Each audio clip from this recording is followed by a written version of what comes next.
Hello and welcome to this video. This is going to be our class 7 of English literature. इससे पहले हमने 6 classes cover कर लिए, उनको आप ज़रूर देखें। उनका लिंक आपको वीडियो के डिस्क्रिप्शन बॉक्स में मिल जाएगा या फिर आप प्लेलिस्ट विजिट करके देख सकते हैं। अभी तक हमने एलिजाबेथन लिटरेचर तक कवर कर लिया है, मतलब लास्ट क्लास में हमने विलियम शेक्सपियर के बारे में डिटेल से पढ़ा था। आज उससे आगे हम पढ़ रहे होंगे, ठीक है। तो चलिए बिना किसी देरी के हम लोग सीधे शुरू करते हैं और देखते हैं आज की क्लास में। आज की क्लास में इंग्लिश लिटरेचर में जो एलिजाबेथन पीरियड है उसको हम लोग ऑलमोस्ट कवर कर देंगे, मतलब ख़त्म कर देंगे। एक्चुअली ऑलमोस्ट क्या, एलिजाबेथन पीरियड को आज ख़त्म कर देंगे, अगले दिन से हम दूसरा पीरियड पढ़ रहे होंगे। एलिजाबेथन पीरियड के इस तरह से टोटल 4 वीडियो हो जाएंगे, ठीक है। 2 वीडियो विलियम शेक्सपियर के, 1 वीडियो उससे पहले के और 1 वीडियो अभी के, तो 4 वीडियो।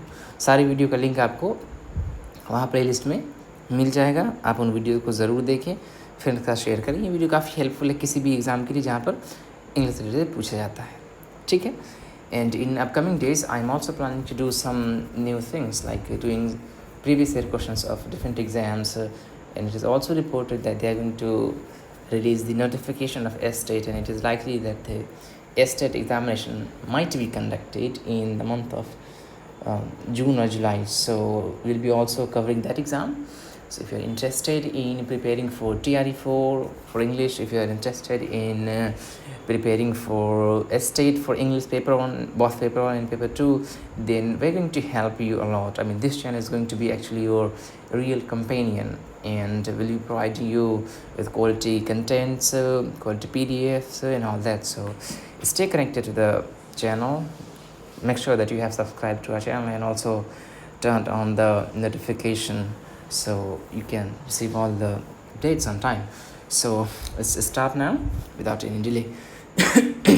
आज की वीडियो में हम लोग कवर कर रहे होंगे एलिजाबेथन पीरियड में विलियम शेक्सपियर के आगे तक। अब काफ़ी कम ही बचा हुआ है क्योंकि एक मेजर पार्ट को हमने विलियम शेक्सपियर के फॉर्म में कवर कर लिया है, और उससे पहले भी एक वीडियो हमने बना लिया था जो प्रिकर्सर थे विलियम शेक्सपियर के, चाहे वो यूनिवर्सिटी विट्स हो या फिर और जो भी हो। तो आज हम एलिजाबेथन पीरियड को ख़त्म कर चुके होंगे, ठीक। चलिए, इसके बाद आप क्वेश्चंस लगा सकते हो एलिजाबेथन पीरियड के, वहाँ पे क्वेश्चंस आपसे बनेंगे एक्चुअली, ठीक। और हम भी क्वेश्चन करवाएंगे आगे चल करके, जब एक कंसिडरेबल अमाउंट ऑफ थिंग हम लोग पढ़ चुके होंगे, काफ़ी कुछ कवर कर रहे होंगे, तो हम धीरे धीरे क्वेश्चन की तरफ जा रहे होंगे, ठीक है। चलिए शुरू करते हैं। सबसे पहला नाम आता है बेंजामिन जॉनसन, जिसको हम लोग शॉर्ट में बेन जॉनसन बोलते हैं, ठीक है। इनका 1573 में जो है बर्थ हुआ था और 1637 में डेथ। यहाँ पे बर्थ और डेथ को याद रखना थोड़ा सा ज़रूरी है रफली, क्योंकि अक्सर ये पूछ लेता है कि कभी कभी पूछ सकता है। हालांकि ये टफ़ साइड के क्वेश्चन होते हैं, लेकिन अभी सी बात है यहाँ पे टफ़ और इजी जैसा कुछ होता ही नहीं है इस एग्ज़ाम्स में, खासकर टीआरई की बात करूँ तो वहाँ ऐसे क्वेश्चन भी आ सकते हैं। कैसे क्वेश्चन? वो आपको 4 राइटर दे देंगे, ठीक है। मान लीजिए विलियम शेक्सपियर दे दिया, बेन जॉनसन दे दिया, जॉन डन दे दिया और जॉन ड्राइडन दे दिया। अब कहे कि बताइए इनको क्रोनोलॉजिकल ऑर्डर में सेट करिए, इनके डेट ऑफ बर्थ के हिसाब से कि कौन कौन साल में पैदा हुए, उस हिसाब से आपको इनको डेट ऑफ मतलब उनको आगे पीछे करके क्रोनोलॉजिकली असेंडिंग ऑर्डर में या डिसेंडिंग ऑर्डर में जो है आपको सेट करना है।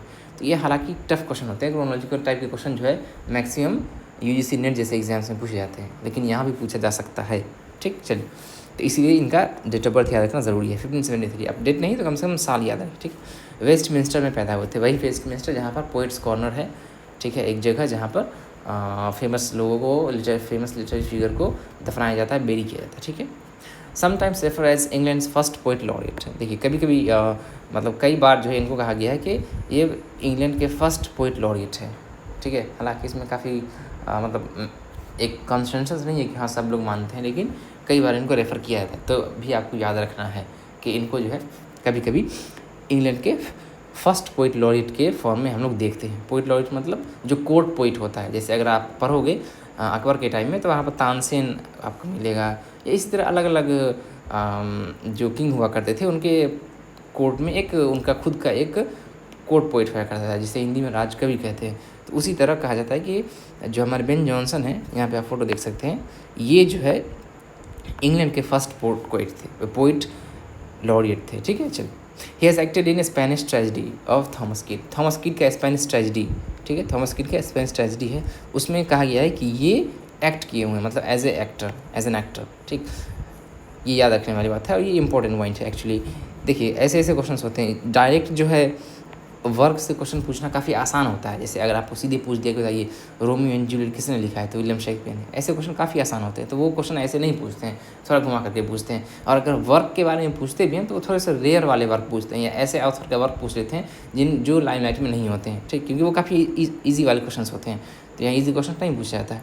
तो इसको याद रखना है कि जो बेन जॉनसन थे, उन्होंने द स्पेनिश ट्रेजेडी जो कि थॉमस किड का है उसमें एक्ट किया था। तो पहले कोई भी प्ले लिखा जाता था तो वो एक्ट होता था। जैसे कि अभी आपके पास मूवी है, एक स्टोरी डायरेक्टर होता है, स्टोरी लिखने वाला होता है, और उसको फिर मूवी बनाया जाता है, तो मूवी में हीरो होता है। तो उसी तरह जो पहले प्ले लिखा जाया करता था, तो उसको एक्ट किया जाता था, यानी कि परफॉर्म किया जाता था स्टेजेस पर।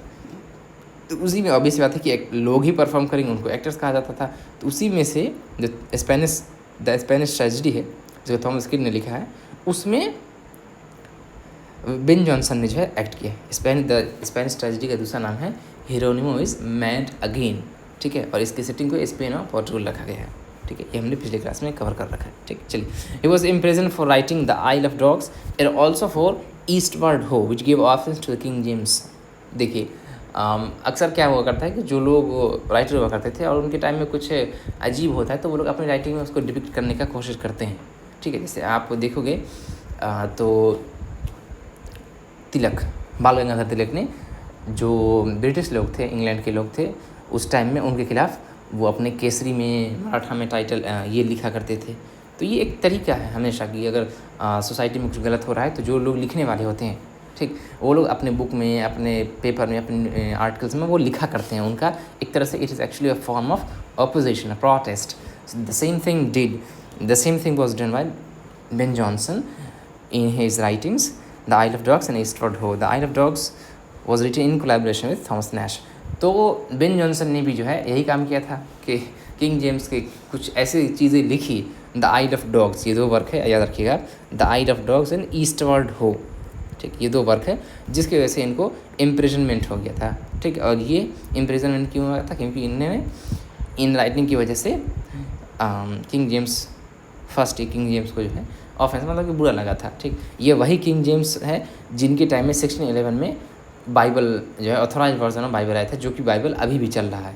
याद रखने वाली बात है कि किंग जेम्स 1 के टाइम में ऑथोराइज वर्जन ऑफ बाइबल आया था 1611 में, जो कि अभी तक चल रहा है, ठीक। ये एक अच्छा क्वेश्चन है, पूछ सकता है कि इन हुज रीन या in whose monarchs reign was authorized version of Bible was published. तो 1611 किंग जेम्स, उसको बोलते ही किंग जेम्स बाइबल है, ठीक है। ये याद रखिएगा, ऐसे क्वेश्चन आते हैं, ठीक।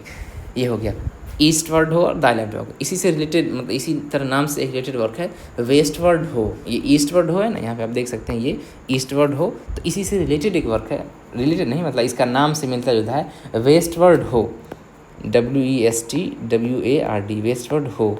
ये वर्क लिखा है किसने? चार्ल्स किंग्सले ने, काफ़ी बाद में जाकर के, ठीक है, रिलेटेड था, मैंने बता दिया, ठीक। The oil of Dog was written in collaboration with Thomas Nashe. जो आइल ऑफ डॉग है वो किसके साथ लिखा गया था?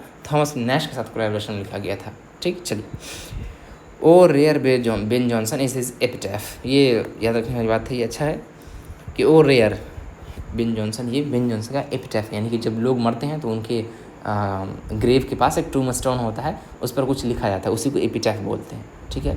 हालांकि एक राइटर हुए थे वॉल्टर डे ला मेयर, उनका एक पोएम है एन एपिटैफ, उसको आप जरूर पढ़िएगा, बहुत अच्छा पोएम है, here lies the most beautiful lady of the west country, ठीक है, काफ़ी अच्छा है, आप मुझे ज़रूर पढ़िएगा उस पोएम को।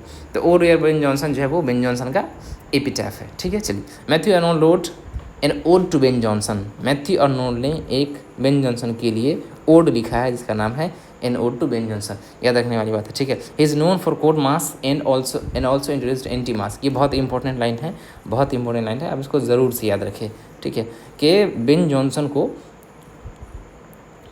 कोट मास्क के लिए जाना था। कोट मास्क, ये मास्क है, जैसे रॉबर्ट ब्राउनिंग को जब आगे पढ़ेंगे तो हम देख रहे हैं कि उनको जाना जाता है किसके लिए? ड्रामेटिक मोनोलॉग के लिए। तो उसी तरह बेन जॉनसन को जाना था कोट मास्क के लिए। अब ये मास्क MASK नहीं है, मास्क वो वाला होता है जो ऐसे मुंह में हम लोग लगाते हैं या ऐसे फेस को ढकने के लिए लगाते हैं, वो अलग मास्क है। जैसे क्रिस 3 के पास मास्क था, वो अलग मास्क है, उसका स्पेलिंग MASK होता है, यह है MASQUE मास्क, ठीक। ये होता क्या है एक्चुअली? ये एक कोर्टली इंटरटेनमेंट का फॉर्म है, लिख रखा है कोर्टली इंटरटेनमेंट का फॉर्म है। होता क्या, देखिए, जैसे कि किंग है, और क्वीन है बैठा हुआ है, उसको मज़ा चाहिए भाई। तो क्या होता है कि कुछ एक्टर्स होते हैं वो म्यूज़िक परफॉर्म करते हैं, वो डांस परफॉर्म करते हैं, बीच में कुछ अलग ड्रेस चेंज करके कहते हैं, कुछ एलिगरिकल चीज़ करते हैं, जैसे कोई हाथी बन के कोई अच्छी बात बताता है, इस तरह की चीज़ें। तो इन्हीं चीज़ों को जो है हम मास्क कहते हैं। आगे बात समझ में। तो ये एक कोर्टली इंटरटेनमेंट है, मतलब कोर्ट में यानी कि किंग के और क्वीन के सामने होने वाला है, यानी कि एक तरह से ये दरबार में होने वाला है। ठीक है, सबसे पहली बात है कोर्टली इंटरटेनमेंट का फॉर्म है, और ये it is associated with different things like dance, poetry, music. ठीक है, ये सारा चीज़।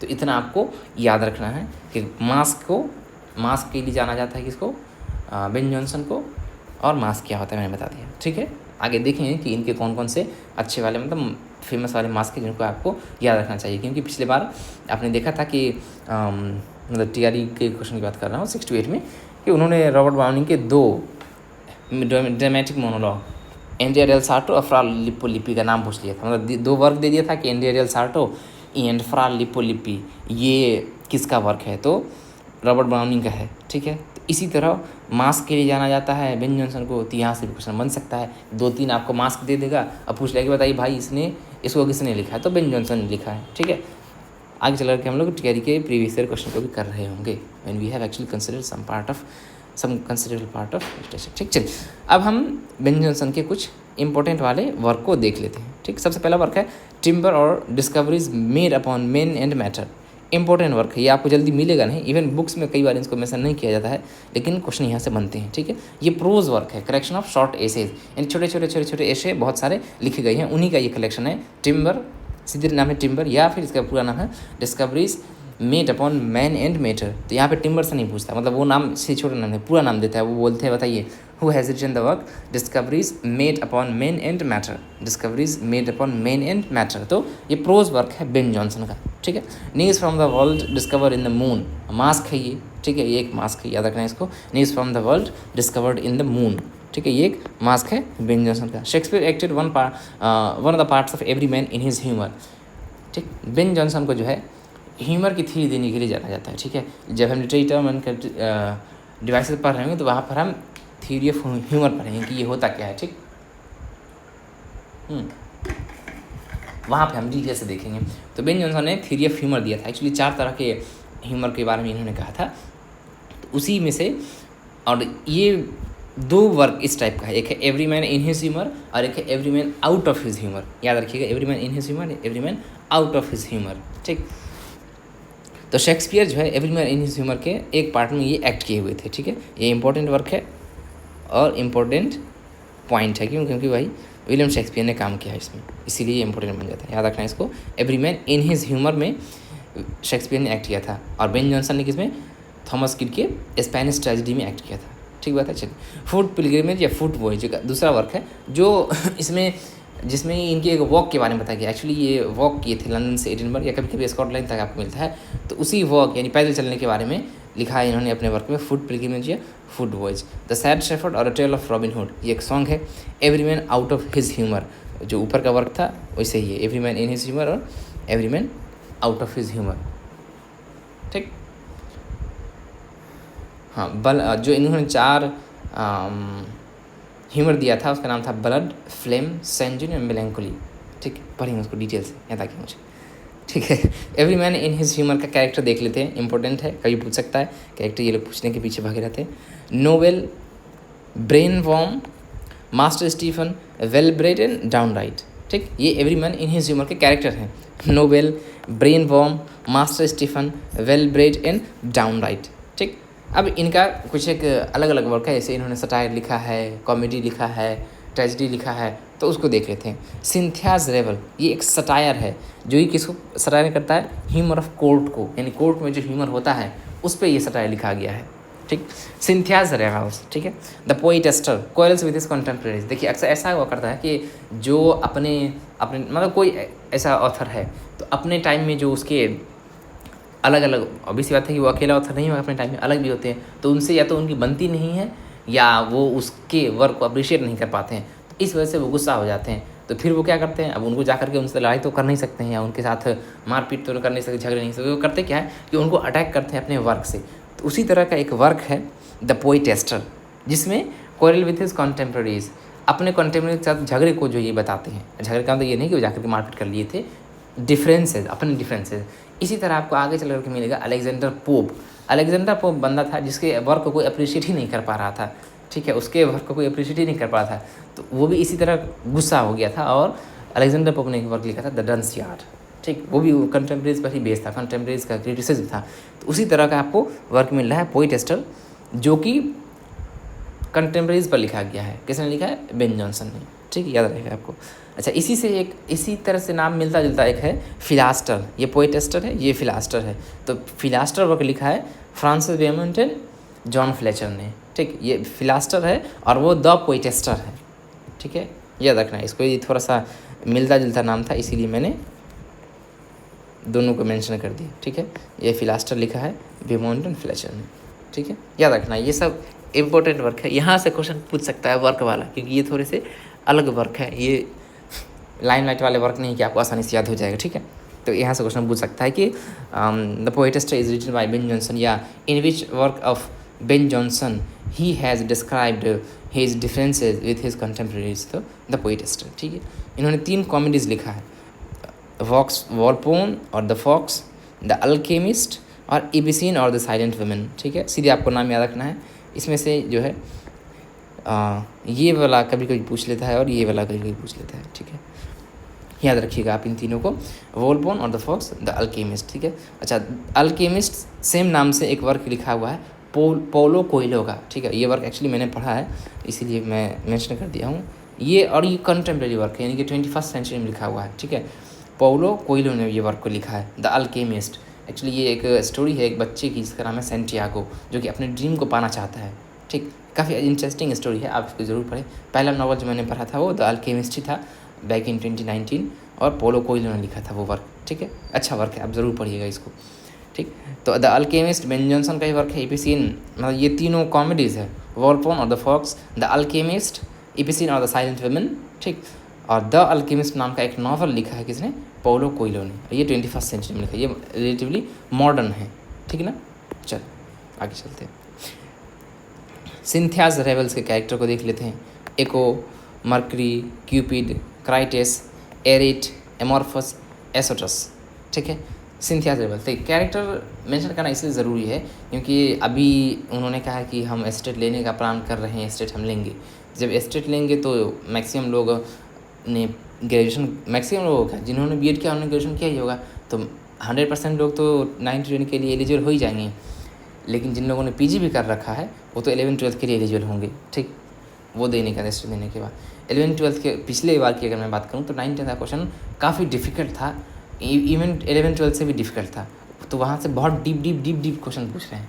तो उस डीप क्वेश्चन को अब तो एक ऐसा होप मिल गया ना, I mean this actually a way that and it is likely that they are going to allow state appearing candidates to sit in 9-10 TRE, right? And it is a possibility actually, and the possibility is very likely, so why should we take any chance?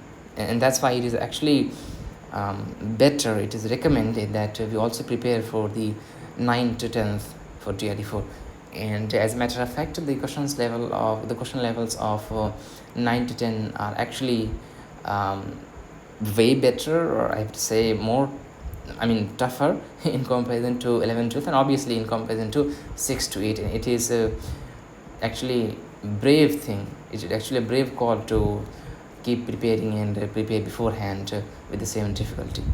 तो जब वो लोग जब state ले ही रहे हैं और हम लोग बैठ ही सकते हैं स्टेट में, तो ये बेटर होगा कि 9-10 के लिए भी पढ़ लिया, तो वहाँ डीप से क्वेश्चन पूछते हैं, इसीलिए कैरेक्टर जैसी चीज़ों को भी जो है मेंशन करना पड़ता है, ठीक है ना। चलिए आगे चलते हैं। और कैरेक्टर जैसी चीज़ों को आप रटे नहीं, उसको बार बार 7 बार 10 बार पढ़ लें, ठीक, याद हो जाएगा। तो सिंथियाज के कैरेक्टर हैं Echo, Mercury, Cupid, Crites, Arete, Amorphus और एसोटस। अल्केमिस्ट का कैरेक्टर ये बेन जॉनसन का अल्केमिस्ट है, पोलो कोयलो का नहीं। फेथ या Jeremy the butler, Subtle Dol Common and Epicure, यहाँ पे कॉमन रहेगा, यहाँ एपिक्योर, ठीक है। एक और वर्क है बार्थोलोम्यू फेयर, ये ऐसा वर्क है जो जल्दी मिलता नहीं है, मैं बहुत खोज करके लिखा है, Bartholomew fair. The devil is an ass, ये वर्क पूछा हुआ है, ठीक है। ये ऐसा अजीब वर्क है आपको समझ में नहीं आएगा। The devil is an ass, ये 2-3 एग्जाम में मैंने देखा ये पूछा हुआ, सीधे पूछ लेते हैं कि the devil is an ass is a work of, या the devil is an ass written by Ben Jonson.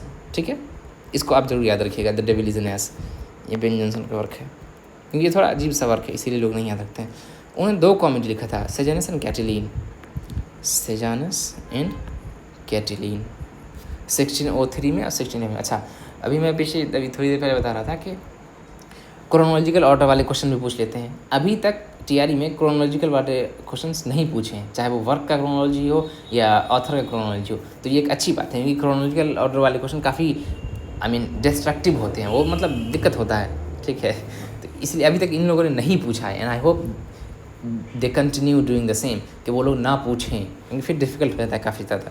ठीक, हीरो, और उन्होंने सिलेबस भी दिया नहीं है, आप समझ रहे हो। Hero to many masque in honour of King James one and Queen Anne. देखिए अभी पीछे बताया था कि जो बेन जॉनसन है उन्होंने मास्क काफ़ी ज़्यादा लिखा है, तो वो जो मास्क लिखा है वो किंग जेम्स वन, या जिसको किंग जेम्स सीधे कहिए, वही वाले बाइबल वाले, और क्वीन एन, इन दोनों के ऑनर में इन्होंने बहुत सारा मास्क लिखा है, और ज़रूरी है कि आप इनके मास्क को पढ़ें, याद रखें। ठीक है, in honour of King James one and Queen Anne. ठीक है, इनके मास्क का नाम है, बहुत सारे मास्क है, मैंने इंपॉर्टेंट वाला लिया है, the satire, the Penates, the masque of blackness, masque of beauty, hue and cry after Cupid. ठीक है, द मास्क ऑफ क्वींस। ठीक है, इसमें आप masque of beauty, masque of blackness, the masque of queens, इन तीनों को जरूर से याद रखना है। याद आपको सबको रखना है, लेकिन इन तीनों को कभी मिस नहीं करना है। ये मास्क ऑफ ब्यूटी वाला कई बार पूछता है, और ये काफ़ी बार पूछा भी है actually. The satire, the Penates, masque of blackness, masque of beauty, hue excuse me, hue and cry after Cupid. Cupid कौन है? पिछले क्लास हमने देखा था, Cupid is actually love god who is painted blind. और विलियम शेक्सपियर के जो 154 sonnet, इसमें लास्ट के जो 2 सॉनेट है 153, 154, वो लव गॉड क्यूपिड को ही डेडिकेटेड है। ठीक है, द मास्क ऑफ क्वींस। ठीक, तो ये सब मास्क है जिन्होंने लिखा है, जिनको लिखा है बेन जॉनसन ने। ठीक ना, सॉन्ग्स भी लिखा है, drink to me only with thine eyes, to the memory of my beloved mother, ये दोनों इंपॉर्टेंट है, कई बार पूछा हुआ है। ठीक है, और ये वाला जो है ना, drink to me only with thine eyes, इस सॉन्ग को आप निकाल करके थोड़ा सा पढ़िएगा। ठीक है, बहुत अच्छा लगेगा और मज़ा आएगा पढ़ने में इसको। ठीक है, चलिए अब अगला नाम आता है Francis Beaumont and John Fletcher. देखिए इन्होंने कई वर्क लिखा है, लेकिन ज़्यादातर इन्होंने कोलैबोरेशन यानी कि साथ में लिखा है। ठीक है, तो इनको हम लोग साथ में ही पढ़ते हैं। फिलास्टर एंड द मेड्स ट्रेजेडी, ये इन दोनों का कोलैबोरेटिव वर्क है साथ में। ठीक है, द मेड्स ट्रेजेडी और फिलास्टर, पोएटेस्टर बेन जॉनसन का, Philaster John Fletcher and Francis Beaumont का वर्क है। ठीक, फिलास्टर का कैरेक्टर है जैसे the king of Calabria, the king of Calabria, Arethusa, Pharamond, Euphrasia, Dion, ये फिलास्टर का कैरेक्टर है। फिलास्टर जिसको Francis Beaumont and John Fletcher ने लिखा है। ठीक, the king of Calabria, Arethusa, Pharamond, Euphrasia and Dion, ये फिलास्टर का कैरेक्टर है। मेड्स ट्रेजेडी का character Evadne, Amintor, Melantius, Aspatia, कैलियनेक्स, लिसिपस। ठीक, ये सब मेड्स ट्रेजेडी के कैरेक्टर हैं। ठीक है, two noble kinsmen is a collaborative work of William Shakespeare and John Fletcher. मैंने कहा था ना कि पिछले क्लास में एलिजाबेथन पीरियड वाले जब शेक्सपियर को कवर करे थे कि कुछ एक वर्क है जो कि डाउटफुल है विलियम शेक्सपियर के, और कुछ एक वर्क है जिसको इन्होंने कोलैबोरेशन लिखा है दूसरे के साथ। तो उसी में से एक वर्क है द टू नोबल किंग्समैन, ये किसके साथ कोलैबोरेशन लिखा है? फ्लेचर के साथ लिखा है। ठीक है, is a collaborative work of William Shakespeare and John Fletcher. तो ये दोनों मतलब ये वर्क जो है द टू नोबल किंग्समैन, ये कोलैबोरेटिव वर्क है। हाँ, अब इसमें फिर यहाँ पे ये कॉन्ट्रोवर्सी है कि किसने हेल्प किया, ज़्यादा पार्ट को फ्लेचर ने लिखा या ज़्यादा पार्ट ने विलियम शेक्सपियर ने लिखा। तो ऐसे क्वेश्चन नहीं पूछेंगे आपसे, वो सीधे पूछेंगे कि which among the following is a collaborative work of William Shakespeare and John Fletcher. तो द टू नोबल किंग्समैन। ठीक, चलिए the knight of burning pestle Francis Beaumont का वर्क है। A king and no king Beaumont and Fletcher का collaborative work है। ठीक तो ये Francis Beaumont and John Fletcher का कोलैबोरेटिव वर्क, अलग अलग वर्क हमने देख लिया। ठीक ना, चलिए अगला नाम आता है जॉन वेबस्टर का। इनको जाना जाता है ब्लडी ट्रेजेडी के लिए। ठीक है, जैसे थॉमस किड ने ब्लडी ट्रेजेडी लिखा, द स्पेनिश ट्रेजेडी, तो उसी तरह से जॉन वेबस्टर भी मतलब उसी टाइप के वर्क को इन्होंने लिखा है, ठीक है। The white devil important work है, द वाइट डेवल सेक्शन 12 में आया था और इसको लिखा है जॉन वेबस्टर ने, याद रखिएगा आप इसको ज़रूर। इसके कैरेक्टर को भी आपको याद रखना है, Flamineo Vittoria, Monticelso, Camillo Giovanni, Francisco Mulinassar, ठीक। John Webster, the white devil.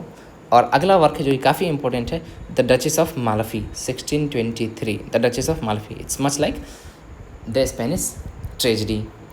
इसके वर्क को, इसके कैरेक्टर को आपको याद रखना है जरूर, एंटोनियो बोलोगना, ठीक है, Daniel de Bosola, the cardinal और फर्डिनांड, ठीक है। इन कैरेक्टर्स को आप याद रखेंगे। The duchess of Malfi important work है, सेक्शन 23 में आया था, the duchess of Malfi, the white devil. John Webster का वर्क है the duchess of Malfi, the white devil, ठीक है। और दोनों ही ट्रेजिडी है, वही सेनेकन ट्रेजिडी है, रिवेंज ट्रेजिडी, ठीक ना। चलिए अगला नाम आता है थॉमस हेवुड, थॉमस हेवुड का, ठीक। Woman killed with kindness, the fair maid of the west. ये दो वर्क है, बहुत ज़्यादा इंपॉर्टेंट नहीं है, आप एक बार याद कर लें। थॉमस डेगर अगला नाम आता है, द शू मेकर्स हॉलीडे और ओल्ड फॉर्चुनेटस, ठीक है, फॉर्चुनेटस, ये दो वर्क है। फिलिप मैसेंजर इंपॉर्टेंट वर्क है इनका, a new way to pay old debts, the great duke of Florence, the virgin martyr, the maid of honour, ठीक है, the great duke of Florence, ये इनका इंपॉर्टेंट वर्क है, भाई को भी आप याद रखें। और a new way to pay old dates, ठीक। ये हो गया फिलिप मैसेंजर का वर्क, ठीक है। John Webster, Philip Massinger, Francis Beaumont Fletcher, Thomas Dekker, Thomas Heywood, ठीक है। इस तरह से आप उनके एसोसिएट करके पढ़ें। यहाँ पर देख सकते हैं the duchess of Malfi, the tragedy, ये ट्रेजिडी है, tragedy, the tragedy of duchess of Malfi, लिखा है जॉन वेबस्टर ने, ठीक है। चलिए अब देखिए हुआ क्या, एक चीज़ आप देखेंगे कि जो एलिजाबेथन पीरियड का वर्क है वो काफ़ी यूथफुल स्टाइल में लिखा गया, मतलब कि आप उसको पढ़ोगे तो आपको इंस्पिरेशन मिलेगा, ठीक है। लोगों के अंदर नेशनलिस्ट की फीलिंग थी, वो लोग वहाँ जाया करते थे काफ़ी चीज़ों के लिए, सिर्फ इंटरटेनमेंट के लिए नहीं बल्कि सीखने के लिए भी, इन्फॉर्मेशन के लिए जाया करते थे। लेकिन जब विलियम शेक्सपियर का डेथ हो गया, उन्होंने स्टेज छोड़ दिया, तो हुआ क्या भाई, ड्रामा का डिक्लाइन हुआ, और काफ़ी डिक्लाइन हुआ। बेन जोंसन ने काफ़ी फाइट किया था कि ड्रामा के डिक्लाइन को रोका जाए। हुआ क्या कि ये लोग जो थे उसके बाद वाले जो आए, ठीक है, इनके बाद वाले विलियम शेक्सपियर के बाद वाले जो ऑथर सब हैं, चाहे वो फ्रांसिस बेमोंट हो, फिलिप मैसेंजर हो, ठीक है, या थॉमस किड हो, ये जो भी हो, उन लोगों ने क्या किया भाई, उन लोगों ने जो ऑडियंस थे उनके टेस्ट को केटर किया। और ऑडियंस क्या चाहिए था भाई, ऑडियंस को चाहिए था मज़ा, मज़ा इन सेंस कि मज़ा, इन्फॉर्मेशन, नेशनलिज्म नहीं चाहिए अपने को चाहिए मज़ा, ठीक है, सेंसुअल प्लेजर चाहिए था, इस तरह से। और इन लोगों ने फ्रेंच राइटर को कॉपी किया, फ्रेंच राइटर को कॉपी किया तो उनकी अच्छाई को कॉपी नहीं किया, उनकी बुराई को कॉपी कर लिया। और इस तरह से इनके जो भी क्या बोलते हैं वर्क मिलेंगे आपको, उसमें ऐसा थीम मिलेगा जो काफ़ी हॉरिफिक है, हॉरेंडस है, और काफ़ी एक मतलब ब्लीक साइड ऑफ सोसाइटी को शो करता है, ठीक है। और इसी वजह से क्या हुआ कि ड्रामा का डिक्लाइन होना शुरू हो गया, ठीक है। धीरे धीरे काफ़ी लाइसेंशियस टाइप के, ठीक है, सेक्सुअल एलिमेंट को ज़्यादा इंक्लूड कर दिया जा रहा है, सेंसुअल प्लेजर पर काम किया जा रहा है, ऐसे एलिमेंट को इंक्लूड किया जा रहा है जो काफ़ी सेंसिटिविटी है, जिससे जो है लोगों को मज़ा आता है, ठीक है। ऐसी चीज़ों को मतलब मोरलिस्टिक व्यू जो है प्ले में कम होने लगा, ड्रामा में कम होने लगा। बेन जोंसन ने काफ़ी ट्राई किया था कि इसको रोका जाए, लेकिन ऐसा हुआ नहीं, ही फेल्ड एक्चुअली। और इसी तरह से क्या हुआ, फिर गवर्नमेंट ने ये भी देखा कि यार ये लोग कचरा कर रहा सोसाइटी को, तो इन लोगों ने सेक्शन 43 में सारे के सारे थिएटर क्लोज कर दिया गया, क्लोज कर दिया, जाओ मत, बोला कि नहीं होगा, आप कोई प्ले, कोई ड्रामा नहीं परफॉर्म किया जाएगा, सारे थिएटर को क्लोज किया था, ठीक है। और फिर सेक्शन 43 में, और ये पार्लियामेंट ने किया था एक्चुअली, किसी बंदे ने किया था या किसी क्लर्जी या चर्च ने नहीं किया था, ये पार्लियामेंट ने किया था कि सेक्शन 42 में सारे थिएटर को जो है बंद कर दिया, क्लोज। और उसके ठीक अगले साल सेक्शन 43 में लाइसेंसिंग एक्ट आया था। हाँ, लाइसेंसिंग एक्ट आया था। लाइसेंसिंग एक्ट क्या था भाई, देखिए आप किसी भी प्ले को लिखेंगे, किसी वर्क को लिखेंगे, तो उसको पहले आपको गवर्नमेंट से ऑथराइज़ कराना पड़ेगा कि देखिए भैया मेरा वर्क है ये, इसको आप रिव्यू करिए, सेंसर करिए, और वो जब पास कर देंगे तब ठीक है। लाइसेंसिंग एक्ट है। अब ये एक तरह का रीस्टेंट हो गया, ठीक है, कर्व करना हो गया, जैसे कि यहाँ वर्नाकुलर प्लेस एक्ट आया था, तो उसी तरह का ये लाइसेंसिंग एक्ट था। तो इसी के अपोजिशन में, इसी के रिबेलियन में जॉन मिल्टन ने एक वर्क लिखा था एरोपैजिटिका, ठीक है, सेक्शन 44 में, जो कि प्रेस फ्रीडम पर था, ठीक। तो ये तीनों को मैंने अभी मेंशन कर दिया, हालांकि इसको फिर से जॉन मिल्टन अगले प्यूटन एज में हमको पढ़ना पड़ेगा, ठीक है। जॉन मिल्टन का डेट ऑफ बर्थ 1608 है और डेट ऑफ ईयर 1674 है, ठीक। तो theatre scroll section 43, licensing act section 43 और मिलिटेंस एरोपेजिटिका सेक्शन 44, ये ऐसे पॉइंट है जो डायरेक्ट एग्जाम में आते हैं। डायरेक्ट मतलब डायरेक्ट, वो सीधे पूछ देते हैं। Theatres were closed in England in year section 42. Licensing Act was introduced in the year section 42. Section 43. Milton's Areopagitica opposing the licensing act was published in section 44.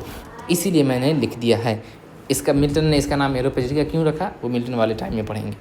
तो इन सब पॉइंट्स को आप ज़रूर से याद रखें, ज़रूर से याद रखें, ज़रूर याद रखें, ठीक है ना। चलिए आगे चलते हैं।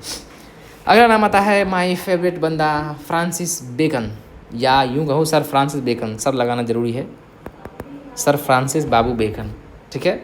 मस्त काम इन्होंने किया है, हालांकि ये इमोशनल साइड में थोड़े से वीक थे, लेकिन इन्होंने मस्त काम किया है, ठीक है। पढ़ेंगे मज़ा ही आ जाएगा इनकी। आप अच्छा मैंने कुछ चीज़ छोड़ दिया है यहाँ पे, इनकी ऐसे का कुछ टाइटल लिखना था, मुँह से मैं बोल दूँगा, आप लिख लीजिएगा, ठीक है। या आप सीधे मतलब ज़रूर से याद कर लीजिएगा।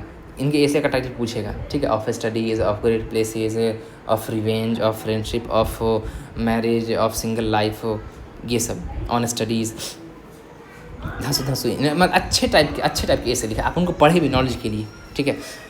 सर फ्रांसिस बेकन 1561 से लेकर के 1626, पापा का नाम सर निकोलस बेकन, ठीक है। Bacon is called father of English essays. Important point है कि बेकन जो है इतना अच्छा ऐसे फ्रांसिस बेकन ने लिखा था कि इनको फादर ऑफ इंग्लिश एसेज कहा जाने लगा। हालांकि नॉर्मली मोंटेन को जो है फादर ऑफ एसे कहा था, यानी कि जनरली मोंटेन को हम कंसिडर करते हैं कि फादर ऑफ एसे है, और फादर ऑफ इंग्लिश एसेज की बात करें तो वो फ्रांसिस बेकन को कहा जाता है। मोंटेन फ्रेंच थे, ठीक है। इस पॉइंट को भी आपको याद रखना है कि Montaigne is called father of essays, ठीक है। Bacon was called father of empiricism. अच्छी चीज़ है, देखिए एम्पेरिसिज्म होता क्या है। जब आप फिलोसफी पढ़ेंगे तो उसमें अलग अलग तरह के स्कूल ऑफ थॉट आते हैं, उसमें से एक थॉट कहता है जिसको हम एम्पेरिसिज्म कहते हैं, कि देखिए आपको कोई भी चीज़, कोई भी कंक्लूजन किसी भी थ्योरी तक पहुंचना है जब आपने उसको खुद से एक्सपीरियंस किया है, आपने खुद उसको करके किया है, ठीक। जैसे हम बोलेंगे कि देखो जो पानी आग पे चढ़ जाए वो गर्म होता है, तो ये हम नहीं मानेंगे। एम्पिरिसिज्म कहता है कि आप पानी को लीजिए, आग पर चाहिए निकालिए, उसमें हाथ डालिए, जब गर्म लगे तब बोलिए कि हाँ पानी को आग पे जाने का गर्म होता है। ये इस व्यू को एम्पिरिसिज्म कहा जाता है। मतलब एक तरह से आप कहिए कि आप चीज़ों को एनालाइज कर रहे हो या उसके कंक्लूजन पे जा रहे हो, रीजनिंग पर नहीं बल्कि प्रैक्टिकल चीज़ों पर, उसके एक्सपीरियंस पर। तो इसी फिलॉसफी को एम्पिरिसिज्म कहा जाता है। तो जो फ्रांसिस बेकन थे वो इसी चीज़ में बिलीव रखते थे, उनकी फिलॉसफी यही थी, ठीक है, कि चीज़ों को हम ऐसे एनालाइज करेंगे, खुद से जाकर के एक्सपीरियंस करेंगे और तब जा कर के हम कहेंगे कि हाँ ठीक है ये बात सही है, ठीक। फ्रांसिस बेकन हुआ क्या कि ये 12 साल की एज में कैम्ब्रिज ज्वाइन किए, ठीक है, और 2 साल के बाद कैम्ब्रिज यूनिवर्सिटी को छोड़ दिया। क्यों भाई? वो इसलिए छोड़ दिया कि इन्होंने कहा कि देखो भाई ये जो स्कूलिंग का सिस्टम है ना ये बेकार है, तुम फालतू की चीज़ें पढ़ा रहे हो, ठीक है। उन्होंने कहा था कि ये जो है all the school system produced no fruit but only a jungle of dry and useless branches, कि ये जो स्कूल सिस्टम है, आपके पास स्कूल सिस्टम है अरिस्टोटेलियन फिलोसफी और बेस्ड, उसने कुछ फ्रूट नहीं दिया, कोई फ्रूट प्रोड्यूस नहीं किया है, सिर्फ और सिर्फ जंगल और ड्राई ब्रांचेस। मतलब कि जिस टाइप का यहाँ पर पढ़ाया जा रहा है, जिस टाइप की फिलोसफी अप्लाई की जा रही है स्कूल्स में, वो बेसलेस है, उससे कुछ हो ही नहीं रहा है, उससे प्रैक्टिकल चेंज आ ही नहीं रहा है। And he was actually visionary. अभी के स्कूल्स में क्या हो रहा है, सेम चीज़ हो रहा है, समझ रहे हैं ना आप। खैर इसमें हम जाएंगे नहीं वरना वीडियो खींच जाएगा। तो ये फिर इन्होंने 2 साल के बाद कैम्ब्रिज यूनिवर्सिटी छोड़ दी और ये कह रहे हैं कि अब मैं एक ऐसा वर्क लिखूँगा जो अपने आप में कंप्लीट होगा, ठीक है, और किसी भी आदमी को अब स्कूलिंग की ज़रूरत नहीं पड़ेगी, वो उसी बुक को पढ़ करके उसमें लिखी गई चीज़ों को, उसकी लिखी गई फिलोसफी को अप्लाई करके वो अपना लाइफ जी सकता है। इन्होंने द इंस्टॉलेशन मैग्ना नाम का वर्क स्टार्ट किया था, हालांकि वो कभी कंप्लीट नहीं हुआ था, ठीक। तो इस तरह के आदमी थे। आगे बात समझ में, एम्पिरिसिज्म आपको समझ आ गया। Father of scientific method by Voltaire, काफ़ी इंपॉर्टेंट चीज़ है कि देखिए उस टाइम में जब लोग चर्च के खिलाफ नहीं जा रहे थे, जब लोग स्क्रिप्चर्स को जो है क्वेश्चन नहीं कर रहे थे, उस टाइम पीरियड में फ्रांसिस बेकन ने साइंटिफिक मेथड की बात की, एम्पिरिसिज्म की बात की, ठीक है। तो इन्होंने जो साइंटिफिक लीड है उसको काफ़ी लीड किया है, यानी कि साइंटिफिक फील्ड में इनका काफ़ी वर्क है और इन्होंने इंस्पायर किया है अपने वर्क से, ठीक है, साइंटिफिक लर्निंग को, साइंटिफिक इन्वेस्टिगेशन को। याद रखिएगा, आप यहाँ से क्वेश्चन घुमा करके पूछ सकते हैं, ठीक। As per Francis Bacon the obstacles that hinder the advancement of reason are called the idols. अब इन्होंने कहा कि देखिए हर इंसान की जो रीजनिंग होती है वो काफ़ी आगे तक जा सकती है, एडवांसमेंट मतलब काफ़ी आगे तक जा सकती है, उसका कोई लिमिट नहीं है। लेकिन कुछ चीज़ें ऐसी हैं जो उसके इस एडवांस को उसके इस डेवलपमेंट को हिंडर करती है, रोकती है, और उसी को इन्होंने आइडल्स कहा। आइडल्स क्या होता है भाई? आइडल्स वो चीज़ होता है कि जो हम किसी चीज़ को मान बैठते हैं, ठीक है, उसी को आइडल्स कहा जाता है। यानी कि उसका कोई बेस नहीं है लेकिन हमने उसको मान लिया है, एक तरह से you can say it's bit of superstition, right. तो फ्रांसिस बेकन ने कहा था कि जो हमारे रीज़न को एडवांस होने से हिंडर करती है, रोकती है, वो उनको आइडल्स कहा था, ठीक है। यहाँ से ये डायरेक्ट पॉइंट पूछ सकता है, ठीक है, आप इसको 2 बार 3 बार याद रखें, ठीक है। बेकन ने लिखा था एक वर्क न्यू एटलांटिस, ये एक यूटोपियन वर्क था, ठीक है। यूटोपियन वर्क क्या है भाई? थॉमस मूर का आपने यूटोपिया देखा है। यूटोपियन वर्क होता है, देखिए, एक ऐसा वर्क जहाँ पर एक ऐसे सोसाइटी का इमेजिनेशन किया जाता है जो अपने आप में परफेक्ट है, सबको सबके राइट्स हैं, किसी राइट का कोई वायलेशन नहीं हो रहा है, सब लोग प्रॉस्पर है, सब लोग खुश हैं, किसी को कोई गलत नहीं किया जा रहा है। तो ऐसा सोसाइटी को जो इमेजिन किया जाता है, तो ऐसे वर्क को हम यूटोपियन वर्क कहते हैं, ठीक। तो न्यू एटलांटिस भी जो है यूटोपियन वर्क ही है। इसमें एक्चुअली फ्रांसिस बेकन ने कहा है कि इस सोसाइटी के लोगों ने इनकी फिलॉसफी को अप्लाई कर दिया है और उनकी ज़िंदगी अच्छे से बीत रही है। वो एक यूटोपियन वर्क है, न्यू एटलांटिस। आगे आपको नाम मिलेगा एक बंदे का जिसका नाम है जोनाथन स्विफ्ट, ठीक है। क्या मस्त सटाई उन्होंने लिखा है, उन्हीं का एक वर्क है गलिवर्स ट्रैवल, लेमुअल गलिवर, ठीक है, उन्हीं का एक वर्क है जोनाथन स्विफ्ट का। उसके 4 बुक है एक्चुअली, ठीक है, उसके 4 बुक है, और 4 बुक में उन्होंने 4 नेशन के जर्नी के बारे में बताया है। इसी लेमुअल गलिवर नाम का एक सेलर होता है जो कि 4 अलग अलग नेशन में जो है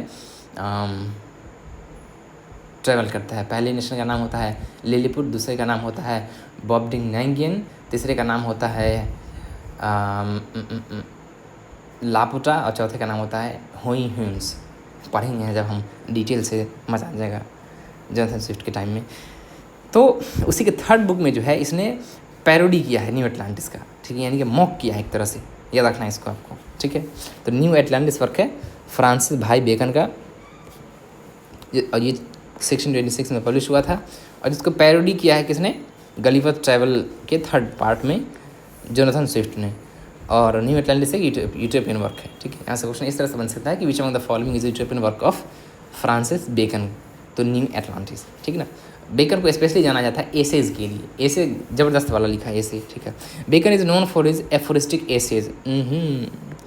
बहुत इंपॉर्टेंट वर्क है ये, सॉरी पॉइंट है ये, याद रखिएगा। एफोरिस्टिक एसे, अब एफोरिस्टिक क्या है अभी मैं आपको नहीं बताऊंगा, ठीक है। लिटरेरी टर्म्स एंड डिवाइसेस पढ़ रहे होंगे, वहाँ पे मैं आपको बताऊंगा अच्छे से डिटेल से।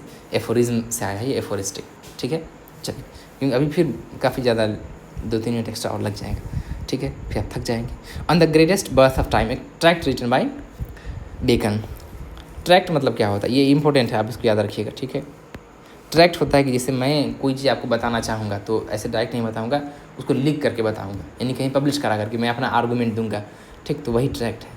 जैसे आगे पढ़ेंगे जॉन मिल्टन का जब ये हो गया था, क्या बोलते हैं, डिवोर्स हो गया था, यानी उनकी वाइफ जो थी उनको छोड़कर चली गई थी, शायद वाइफ का नाम क्या था, याद नहीं है मुझे, अभी याद नहीं। तो उन्होंने एक वर्क लिखा था Tetrachordon and the doctrine and discipline of divorce. तो वो भी एक ट्रैक्ट था, वो प्रूफ करना चाहते थे ये पॉइंट कि देखो इसमें गलती मेरी नहीं है, उसी की गलती है, पगली है वो, ठीक।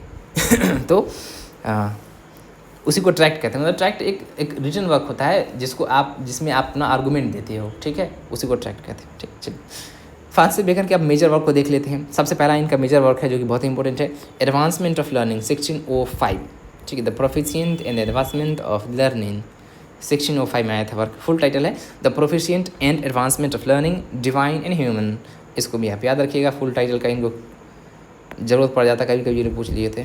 It was written in the form of letter to King James one. King James one के ऊपर भी देखा है हमने, ठीक है, जिसको ऑफेंस हो गया था किससे, the oil of dogs and Eastward Ho से, फिर इनको जेल में धर दिया था, पक जेल में रहो। तो उसी किंग को जो है इन्होंने लेटर के फॉर्म में ये वर्क लिखा था, the proficience and advancement of learning divine and human, या simple name the advancement of learning, ठीक। चलिए, he consider Latin the only language worthy of writing great work. Francis Bacon मानते थे कि देखो भैया, तुमको कोई ग्रेट वर्क लिखना है तो उसके लिए एक ही लैंग्वेज है जो कि इसके लायक है, और वो है लैटिन। यानी आपको अगर कुछ अच्छा लिखना है तो आप लैटिन में ही लिख सकते हैं, और कोई लैंग्वेज इस लायक नहीं है कि आप उसमें किसी अच्छे वर्क को, किसी ग्रेट वर्क को, किसी मेजर वर्क को लिखें, ठीक है। तो ये बात फ्रांसिस बेकन माना करते थे, ठीक है। ये भी इंपॉर्टेंट है, आप याद रखेंगे, ठीक है। यहाँ से क्वेश्चन बनता है। अगला इनका वर्क है नोवम ऑर्गेनम, 1620 में है, ठीक है। अगला वर्क है द इंस्टॉलेशन मैग्ना और the great institution of true philosophy in Latin.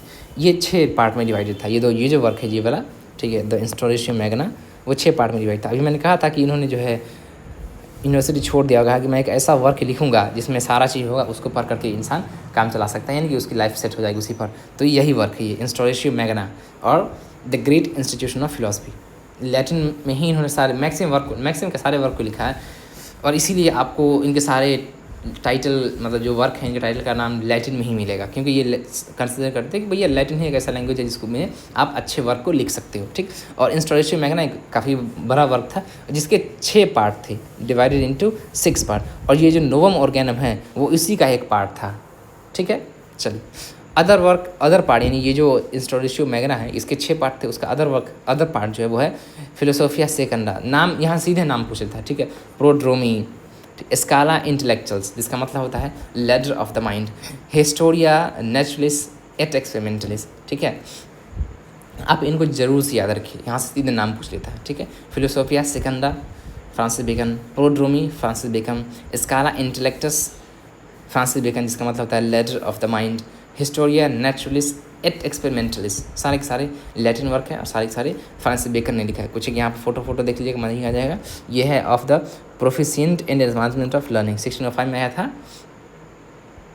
Francis Lord वेरुलम उनका नाम नहीं था, ये टाइटल है एक्चुअली, ठीक है ना। और Novum ऑर्गेनम bye Lord Francis bacon, ठीक। चल, हिस्ट्री ऑफ हेनरी VII, ये एक हिस्टोरिकल वर्क है, ठीक है। अच्छा वर्क है, ये काफ़ी अच्छा वर्क है, याद रखिएगा आप इसको भी, ठीक।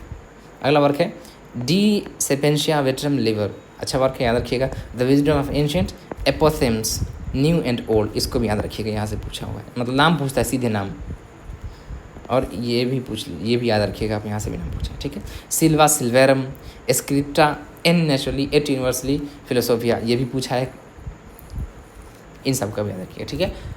अगेन मैंने कहा था कि he is world famous for his essays, तो इन्होंने इनके जो एसेज है वो तीन एडिशन में पब्लिश हुए हैं। सबसे पहले 1597 में 10 ऐसे का एडिशन आया था, ठीक है। 1612 में 38 ऐसे का कलेक्शन आया था, और 1625 में फाइनल और लास्ट एडिशन आया था जिसमें 58 एसेस थे। आपको ये भी याद रखना है कि कौन से साल आया, ये भी याद रखना है कि कितने एसेस थे, इंपॉर्टेंट है, ये पूछे हुआ है, ठीक है। 1597 में 10 ऐसे का एडिशन, 1612 में 38 ऐसे का एडिशन, 38 ऐसे का एडिशन, और 1625 में 58 ऐसे का एडिशन, ठीक है। चलिए, he died of Frost while experimenting. देखिए हुआ क्या कि इनका डेथ अजीब तरह से हुआ कि एक बार कहीं जा रहे थे गाड़ी से व्हीकल से, और बर्फ़बारी होने लगी, मतलब हेल होता है ना, मतलब बर्फ़ गिरने लगता है, ठीक। तो इनके दिमाग में आया कि जैसे हम नमक का यूज़ करते हैं मीट को प्रिजर्व करने के लिए, ठीक है, मीट को जो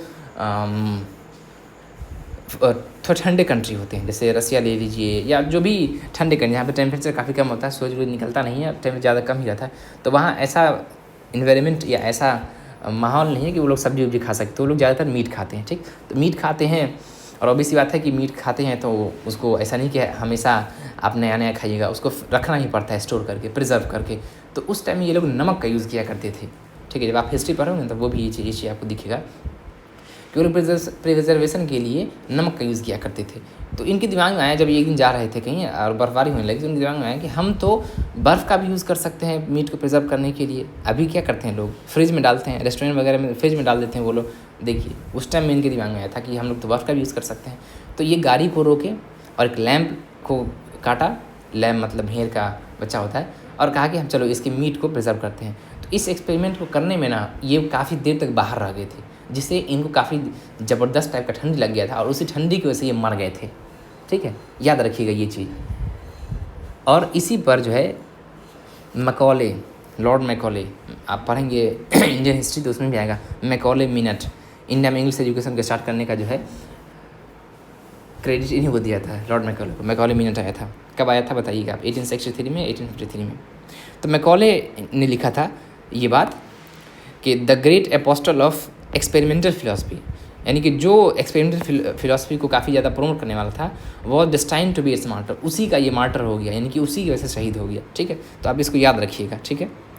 मैकॉले ने कहा था इसके बारे में ये बात, the great apostle of experimental philosophy was destined to be its martyr, ठीक है। चलिए अब कुछ एक ये फ्रांसिस बेकन, एलिजाबेथन पीरियड में फ्रांसिस बेकन तक जो है क्वेश्चंस बनते हैं। उसके बाद भी छोटे छोटे माइनर पोइट्स हैं, माइनर ऑथर्स हैं जिनसे क्वेश्चन बन सकता है, तो उनको हम एक बार सरसरी निगाहों से देख लेते हैं। 5-7 2-3 ही है, ज़्यादा नहीं है।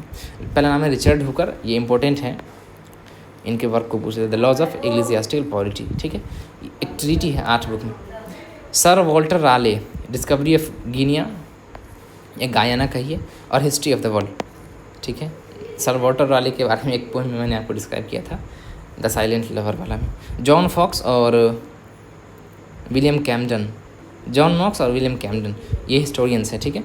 जॉन फॉक्स का एक इंपॉर्टेंट वर्क है, पूछता भी है, द बुक ऑफ मार्टर्स, या इसी का दूसरा नाम है एक्ट्स एंड मॉन्यूमेंट्स, ठीक है। अगला नाम था William Camden and John Knox का, और ये दोनों हिस्टोरियन हैं, ठीक है। विलियम कैमडन का इंपॉर्टेंट वर्क है ब्रिटानिया, जो कि 1586 में पब्लिश हुआ था। एक और नाम आता है ट्रांसलेटर का, थॉमस नॉर्थ, ठीक है, जिन्होंने ट्रांसलेट किया है प्लूटार्क के लाइफ को, ठीक है। ये एक्चुअली ये इटालियन राइटर थे, ठीक है, प्लूटार्क, उन्हीं का वर्क है लाइव्स, उसी को इंग्लिश में ट्रांसलेट किया थॉमस नॉर्थ ने। और ये इंपॉर्टेंट इसलिए हो जाता है क्योंकि विलियम शेक्सपियर ने जो काफ़ी वर्क लिखा है उसमें से उन्होंने काफ़ी वर्क को 2 वर्क पे बेस्ड है, यानी उन्होंने जो मटेरियल लिया है अपने वर्क का वो 2 वर्क से लिया। एक रफाल होलिस्ट का होलिस्ट क्रॉनिकल्स है, और प्लूटार्क मतलब जो लाइव्स है जिसका थॉमस नॉर्थ का ट्रांसलेशन है वो वहाँ से लिया है, ठीक है। तो भैया ये सब हो गया, हमने काफ़ी डिटेल से जो है एलिजाबेथन पीरियड को 4 अलग अलग पार्ट में कवर कर लिया, ठीक है। ये एलिजाबेथन पीरियड का लास्ट वर्क था, और अब एलिजाबेथन पीरियड काफ़ी हद तक क्या मैक्सिमम चीज़ों को हमने कवर कर लिया। कुछ सटल और माइन्यूट चीज़ें हैं जो कि बची हुई है, जिनको हम कभी कवर कर लेंगे जब एक बार फिर से रिवीजन कर रहे होंगे तब। यहाँ से आप क्या कर सकते हो कि अब आप क्वेश्चंस लगाओ, ठीक है, किसी एग्ज़ाम से क्वेश्चन उठा करके, चाहे TGT की या PGT का लगाओ, वहाँ देखो कि चीज़ें मिलती हैं कि नहीं। आई एश्योर यू कि बहुत सारी चीज़ें आपको मिलेंगी, सेम मिलेंगी, ठीक है। तो आप करो, बार रिवीजन करो, वीडियोज़ को बार देखो, क्योंकि लिटरेचर ऐसी चीज़ है कि आप उसको 1 गो में कवर नहीं कर सकते हो। आपको क्वेश्चंस करने होंगे, रिवीजन करना होगा, ठीक है। PDF को बार पढ़ना होगा। इसका PDF अगेन आपको प्लेलिस्ट मतलब डिस्क्रिप्शन बॉक्स में डाउनलोड मिल जाएगा, आप डाउनलोड कर सकते हैं। और बार वीडियो को आप देखें, रिवीजन करें, ठीक है। जैसे आप कोई काम कर रहे हैं, वीडियो प्ले करके रख दो, दिमाग में बात आती रहेगी धीरे-धीरे, क्योंकि 1 बार 2 बार से लिटरेचर दिमाग में सेट नहीं होता, 5-6 बार एक्सपोजर लेना होता है, ठीक है। बाकी आप नए हैं तो हमारे चैनल को सब्सक्राइब करिए, यहाँ तक आप देख ही लिए हैं तो दूसरे के साथ शेयर कर दीजिए, जो लोग तैयारी कर रहे हैं आपके साथ, ठीक है। लोगों को बताइए, क्योंकि काफ़ी अच्छा कंटेंट यहाँ दिया जा रहा है, ठीक है। हमें सपोर्ट करिए, है ना, सपोर्ट करिए। So that's it for today, and I will see you in the next video. Take care and good bye.